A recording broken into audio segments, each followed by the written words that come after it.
हमसे लोग पूछते कि आप वन में कथा क्यों करने जाते। हमने कहा भैया, जिस वन में हमारे राम जी भटके हो 14 साल, वहां हम कथा क्या जिंदगी भी गुजारे तो कम है। और दूसरी बात, प्रार्थना करें, ये तुम लोगों के बहकावे में मत आया करो कि तुम हिंदू नहीं हो या तुम सनातनी नहीं हो या तुम्हारा कोई महिमा नहीं, कोई ये सबको समझाते हैं और सिखाते हैं। हमारी प्रार्थना, तुम मर जाना वनवासी हो, लेकिन तुम्हारे वन का यह इतिहास है, माता सबरी, निषाद राज, कोल भील, इन्होंने जब तक साथ नहीं दिया तब तक राम जी जीते नहीं। हम तुमसे प्रार्थना करते, आज अगर तुम साथ नहीं दोगे तो भारत हिंदू राष्ट्र नहीं होगा।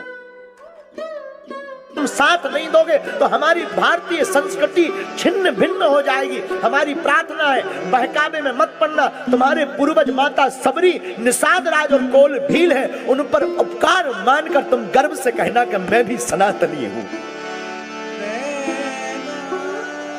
आप अगर हिंदू हो तो हमारी ये बात जरूर भेज दो। आपसे भी प्रार्थना है कि भारत के प्रत्येक संत और महंत को अब बड़े शहरों से ज्यादा वन में रहने वाले वनवासियों को अपनी तरफ से खर्च करके कथा सुनानी चाहिए, क्योंकि सनातन धर्म दिल्ली या मुंबई की कथा करने से नहीं बचना है। सनातन धर्म बालाघाट जैसे जंगल, जहां ईसाई लोग हमसे कहते कि आप बड़ा उल्टा सीधा बोलते हैं। हम उल्टा सीधा नहीं बोलते हैं, हमारे अंदर राष्ट्र के प्रति पीड़ा है। लोगों को लगता कि हम विवादित बयान देते, लोगों को लगता कि हम धर्म द्वंद्व फैलाते। हम बिल्कुल भी विवादित नहीं, हम सब मजहबों को प्रणाम करते हैं, सबको सम्मान करते हैं। लेकिन भारत में सनातन संस्कृति के संरक्षण के लिए अब वन में रहने वाले प्रत्येक वनवासी को अपने द्वार पर झंडा लगाना चाहिए। जय बड़ा देव का नारा लगाते हुए हम श्री राम के हैं, ऐसा जय घोष करना चाहिए।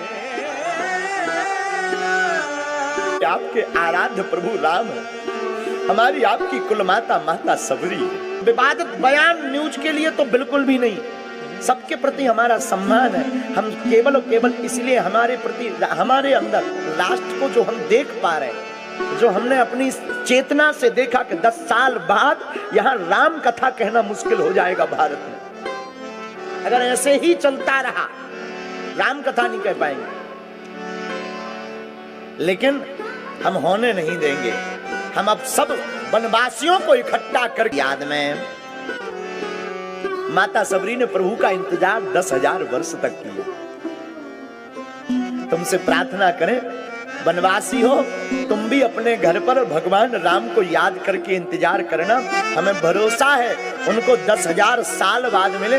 तुम्हारे घर पर प्रभु राम 10 साल बाद आएंगे। भाग्य आज खुल जाएंगे, राम आएंगे। कौन आएगा?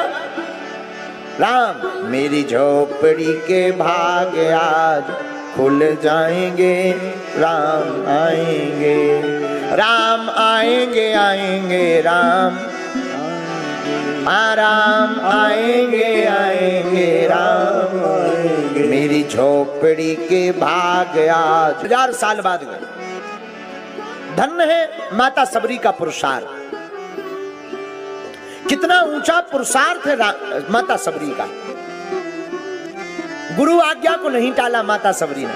देखो, क्षमा करना, गुरु के वचन कभी मिथ्या नहीं होते।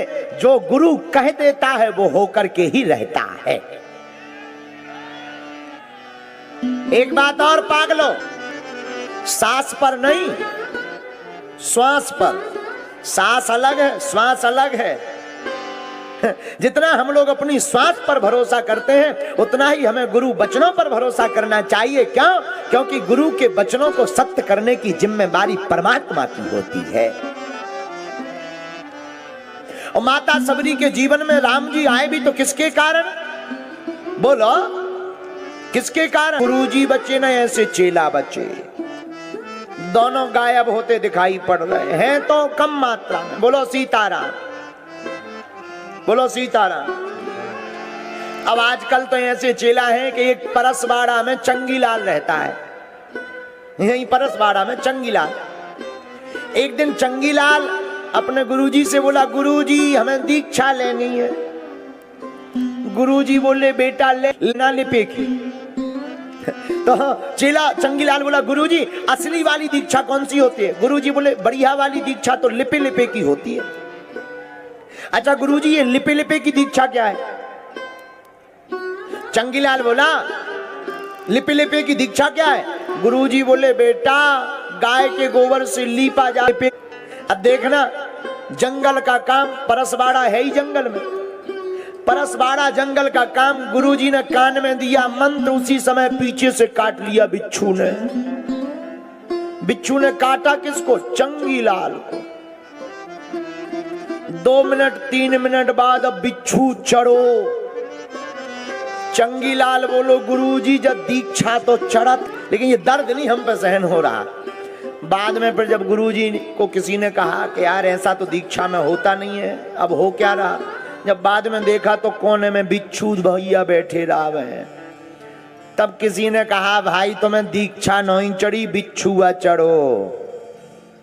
तो बताओ, ऐसी भी दीक्षा होती है। ऐसी दीक्षा के चेला भी ऐसे होते हैं, गुरु भी ऐसे। ऐसे ही एक और 2 चेला, श्यामलाल, गुरुजी का नाम था टिल्लू गुरु। गुरुजी कहां के? बालाघाट। चेला कहां के? परसवाड़ा के। दोनों गुरुजी की सेवा करते थे। सेवा करते थे तो रामलाल और श्यामलाल ने गुरुजी के चरणों को बांट लिया। रामलाल बोला, हमारा दायां पैर, राइट साइड। श्यामलाल बोला, हमारा बायां पैर, लेफ्ट साइड। किस लिए? सेला गुरुजी के 2 चरण, दोनों एक एक दबावे। गुरुजी कहें बहुत अच्छा है, ऐसा होना चाहिए, ऐसी सलाह होनी चाहिए, चेलों में ऐसी एकता रहनी चाहिए, बड़ा आनंद। एक दिन क्या हुआ कि जो श्यामलाल था वो गायब हो गया। गुरुजी लेटे थे, रामलाल तो अपना वाला पैर दबा रहा था, अपनी साइड। जो बोले, गुरुजी हम नहीं छुएंगे। बोले क्यों? बोले हिस्से बांट है, ये हमारे हिस्से में थोड़ी है, वो तो श्यामलाल के हिस्से में। अब वो आया नहीं तो हम क्या कर लें? हम नहीं, हम तो अपना हिस्सा भर दबाएंगे। गुरुजी बोले, भाई बंटवारा तो तुम लोगों का है पर चरण तो हमारे हैं। चेला बोला, गुरुजी भले ही चरण हमारे हैं पर बंटवारा तुम्हारे हैं, पर बंटवारा तो हमारा है। गुरुजी बोले, कौन बहस करे मूर्खों से। गुरुजी, अब रामलाल को आई गुस्सा कि एक तो ये वाले हिस्से के मालिक आए नहीं है श्यामलाल, ऊपर से हमारे हिस्से के ऊपर वजन रख रहा है।